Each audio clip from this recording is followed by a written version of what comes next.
કહેલી છે, ભક્તોની વાર્તાઓ કહેલી છે. અચ્છા, એના બે વિભાગ છે, એક પૌરાણિક ભક્તો અને બીજા આજના ભક્તો. આજના એટલે એમાં નરસિંહ મહેતા પણ આવી ગયા, ચોખા મેળા પણ આવી ગયા, નામદેવ, તુકારામ, આ બધા જ ભક્તો આવી ગયા. એની અંદર બધા કળિયુગના ભક્તોનું વર્ણન કર્યું છે. એમાં મહત્વની વાત તો એ મારે આપને કહેવી છે કે કળિયુગના ભક્તોનું શા માટે વર્ણન કર્યું છે.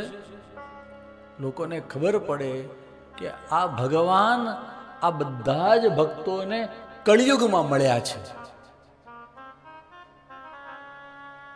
જો જે લોકો પશ્ચાતાપ કરતા હોય ને ખરખરો કરતા હોય, ખરખરો ખબર પડે ને, અરે રે અમે ક્યાં કળિયુગમાં જન્મ્યા, એને જરા સાંભળી લેવા જેવું છે કે કળિયુગ જેવો બીજો કોઈ ઉત્તમમાં ઉત્તમ યુગ નથી.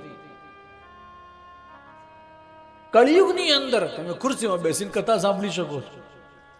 સતયુગની અંદર કે આ બધું નહીં ચાલે. સરખી રીતે તમે પિતાંબર પહેરીને આવો, બહેનોએ માત્ર સાડી પહેરીને આવવાનું, અમુક આસન ઉપર જ બેસવાનું, નૈમિષારણ્યમાં જઈને કથા સાંભળવાની. અહીં તો તમે એસીમાં બેસી શકો છો.